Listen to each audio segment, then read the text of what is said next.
LeBron versus Michael. When did LeBron pass Kobe? 5-4. Wait, you guys are putting him against Michael. When did he pass Kobe? Hating on LeBron to call him the second greatest player ever. Yes, we all know he's the second greatest player ever, but he's no Michael Jordan.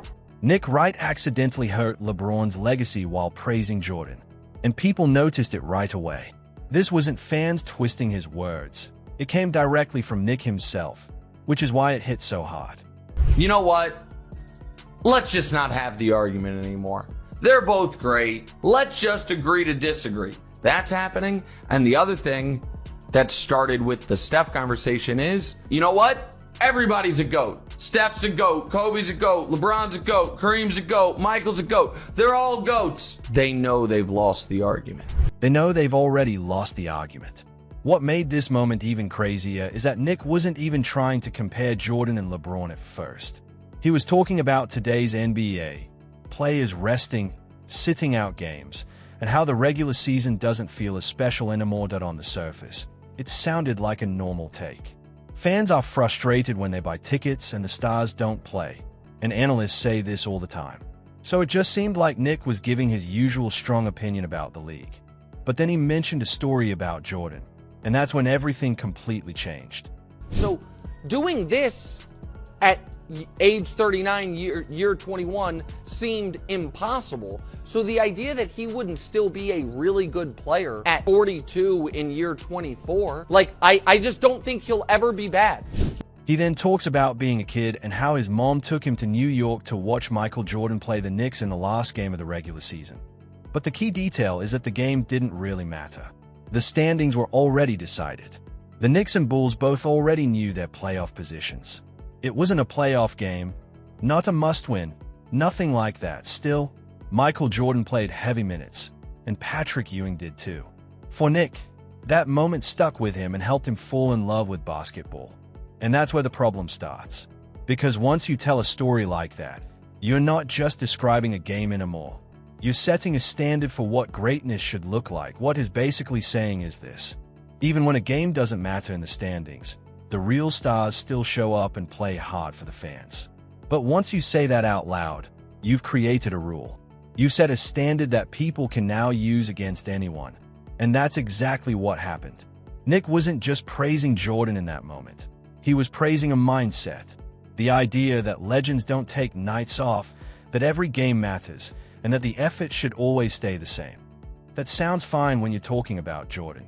But it gets complicated when you've spent years defending LeBron. Because if LeBron doesn't always meet that same standard, then people are going to notice, and that becomes a problem. No, he played 5. Yeah, I count the whole career. The whole career. Even silly me. But one, he was hurt when he came back the second year. The whole career. Okay. He wasn't hurt in the playoffs when he got his ass swept. This is where things get tricky, because LeBron's career hasn't always followed that same pattern.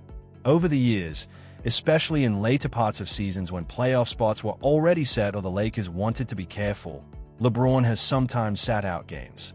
Sometimes he missed the final game completely. Sometimes he played limited minutes. And sometimes it was just rest or injury management. To be fair, that doesn't automatically mean he was wrong. The NBA today is different. Teams are more careful. Players focus more on long-term health, and rest is part of the strategy now. But the issue isn't whether resting is good or bad. The issue is consistency. If Nick is saying the league suffers when stars don't play, then that logic has to apply across the board. And when you've spent years defending LeBron, people are going to ask whether your own standard fits him too. And expose Nick Wright like I've never exposed Nick Wright before. And to tell you the truth, he's going to help me with it. This is where younger analysts often slip up. They think fans only listen to the final conclusion. But in reality, fans also pick up on the logic behind it. And that's what happened with Nick. He was focused on making an emotional point about how the modern NBA feels weaker and less committed, but he didn't fully realize what his own example was implying. Because once you praise Jordan for playing hard in a game that didn't matter, you're indirectly criticizing players who don't do that. And that includes LeBron, whether you intend it or not. That's why social media reacted so quickly. It wasn't complicated analysis. It was simple logic. Nick says it's disappointing when stars sit out meaningless games. Nick says Jordan playing those games is part of what made him special. LeBron, at times in his career, has rested in similar situations that SO people naturally ask. If Jordan is praised for that, where does that leave LeBron in the same comparison? That's not trolling or twisting words. It's just following the argument to its conclusion. And because Nick has spent so long defending LeBron in the Jordan debate, people are already alert for any perceived bias.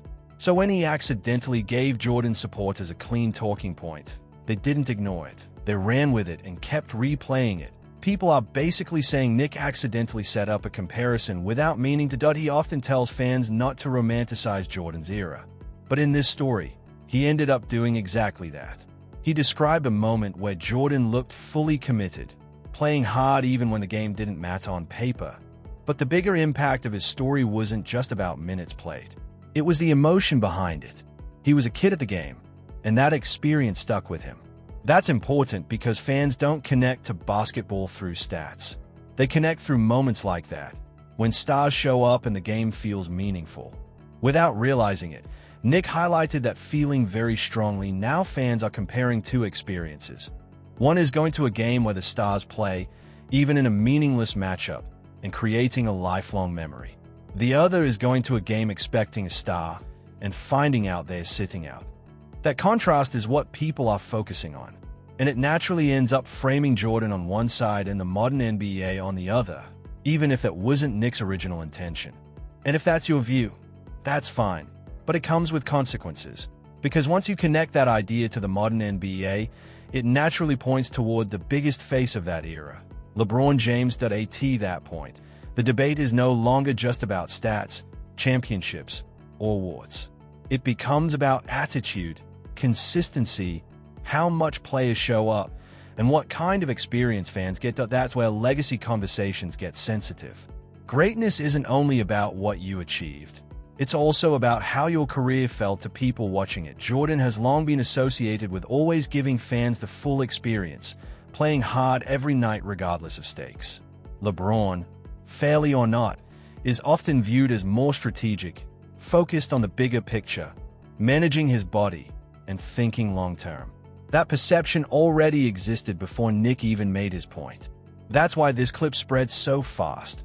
People were already ready for that argument. Jordan supporters have been saying for years that his approach to every game is part of what made him different. LeBron supporters respond that today's NBA is different. Players are smarter about health, and longevity is just as important. That debate was already there. Nick just unintentionally gave it a strong emotional example that made one side look more compelling. And when he used that example to criticize the modern NBA as a whole, calling it damaging to the product and fan experience, it raised the stakes even more. Because once you say the league's credibility is being hurt when stars don't play, it stops being a casual opinion. It becomes a direct challenge to how the modern game operates. But if that's the argument, then it's hard to leave LeBron out of. It has been the central figure of this era for nearly 2 decades. That's what people are really reacting to. It's not just about LeBron sitting out games here and there. It's about the fact that has been the biggest star of the modern NBA era. The same era Nick is now criticizing. Stars shape the league. They set trends, influence how teams operate, and change what gets accepted. When the biggest players treat certain things as normal, the rest of the league follows. So if the discussion is about how the NBA culture shifted toward rest and load management, then people naturally ask how the era's biggest star fits into that picture. That's where the tension comes in. Nick may have been trying to separate LeBron from the problem, but the way the argument was framed makes that separation hard to maintain.